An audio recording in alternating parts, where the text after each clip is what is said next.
नमस्कार दोस्तों, बहुत बहुत अभिनंदन है आप सभी मित्रों का दिव्य सृजन स्पिरिचुअल के प्रातः 7 बजे कथाओं की श्रृंखला में।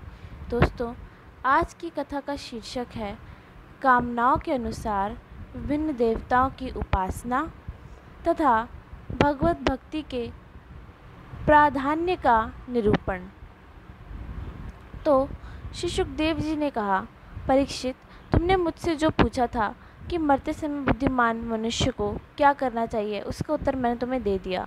जो ब्रह्म तेज का इच्छुक हो वह ब्रह्म बृहस्पति की, जिसे इंद्रियों की विशेष शक्ति की कामना हो वह इंद्र की, और जिसे संतान की लालसा हो वह प्रजापतियों की उपासना करे। जिसे लक्ष्मी चाहिए वह माया देवी की, जिसे तेज चाहिए वह अग्नि की, जिसे धन चाहिए वह वसुओं की, और जिस प्रभावशाली पुरुष को वीरता ही चाहिए उसे रुद्रों की उपासना करनी चाहिए। जिसे बहुत अन्न प्राप्त करने की इच्छा हो वह अदिति का, जिसे स्वर्ग की कामना हो वह अदिति के पुत्र देवताओं का, जिसे राज्य की अभिलाषा हो वह विश्व देवों का, और जो प्रजा के अपने अनुकूल बनाने की इच्छा रखता हो उसे साध्य देवताओं का आराधना करना चाहिए। आयु की इच्छा से अश्विनी कुमारों का, पुष्टि की इच्छा से पृथ्वी का, और प्रतिष्ठा की चाह तो लोक माता पृथ्वी और देव आकाश का सेवन करना चाहिए। सौंदर्य की चाह से गंधर्वों की पत्नी की प्राप्ति के लिए उर्वशी अप्सरा की, और सबका स्वामी बनने के लिए ब्रह्मा की आराधना करनी चाहिए। जिसे यश की इच्छा हो वह यज्ञ पुरुष की, जिसे खजाने की लालसा हो वह वरुण की, विद्या प्राप्त करने की आकांक्षा हो तो भगवान शंकर की, और पति पत्नी में परस्पर प्रेम बनाए रखने के लिए पार्वती जी की उपासना करनी चाहिए। धर्म उपार्जन करने के लिए विष्णु भगवान की, वंश परंपरा की रक्षा के लिए पितरों की, बाधाओं से बंधन बचने के लिए यक्षों की, और बलवान होने के लिए मरु गणों की आराधना करनी चाहिए। राज्य के लिए मनवंतरों के अधिपति देवों को, अभिचार के लिए निऋति को, भोगों के लिए चंद्रमा को, और निष्कामता प्राप्त करने के लिए परम पुरुष नारायण को भजना चाहिए। और जो बुद्धिमान पुरुष है वह चाहे निष्काम हो, समस्त कामनाओं से युक्त हो या मोक्ष चाहता हो, उसे तो तीव्र भक्ति योग के द्वारा केवल पुरुषोत्तम भगवान की ही आराधना करनी चाहिए। जितने भी उपासक हैं उनका सबसे बड़ा हित इसी में है कि वे भगवान के प्रेमी भक्तों का संग करके भगवान में अविचल प्रेम प्राप्त करते हैं।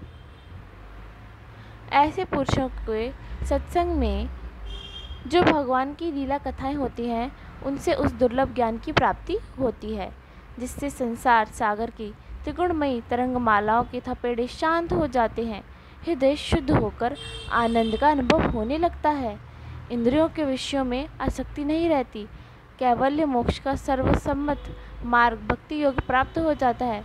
भगवान की ऐसी रसमयी कथाओं का चस्का लग जाने पर भला कौन ऐसा है जो उनमें प्रेम ना करे। शौनक जी ने कहा, सूत जी, राजा परीक्षित ने सुखदेव जी की ये बात सुनकर उनसे और क्या पूछा। वैसे तो सर्वज्ञ होने के साथ ही साथ मधुर वर्णन करने में भी बड़े निपुण थे। सूत जी, आप तो सब कुछ जानते हैं, हम लोग उनकी वह बातचीत बड़े प्रेम से सुनना चाहते हैं। आप कृपा करके अवश्य सुनाइए, क्योंकि संतों की सभा में ऐसी ही बातें होती हैं जिनका पर्यवसान भगवान की रसमयी लीला कथाओं में ही होता है। पांडुनंदन महारथी राजा परीक्षित बड़े भगवत भक्त थे। बाल्यावस्था में खिलौनों से खेलते समय भी वे श्री कृष्ण लीला ही रस लेते थे। भगवन्मय श्री सुखदेव जी भी जन्म से ही भगवत परायण हैं। ऐसे संतों के सत्संग में भगवान के मंगलमय गुणों की दिव्य चर्चा अवश्य ही हुई होगी, जिसका समय भगवान श्री कृष्ण के गुणों के गान अथवा श्रवण में व्यतीत हो रहा है, और उसके अतिरिक्त सभी मनुष्यों की आयु व्यर्थ जा रही है। ये भगवान सूर्य प्रतिदिन अपने उदय और अस्त से उनकी आयु छीनते जा रहे हैं। क्या वृक्ष नहीं हो जीते? क्या लुहार की धोकनी सांस नहीं लेती। गांव के अन्य पालतू पशु क्या मनुष्य पशु की तरह खाते पीते या मैथुन नहीं करते? जिसके कान में भगवान श्री कृष्ण की लीला कथा कभी नहीं पड़ती, वह नर पशु, कुत्ते, ग्रास, सूकर, ऊंट और गधे के भी गया बीते हैं।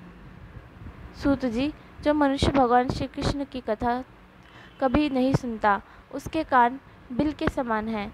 जो जीभ भगवान की लीलाओं का गायन नहीं करती, वो मेंढक की जीभ के समान टर टर करने वाली है। उसका तो न रहना अच्छा है।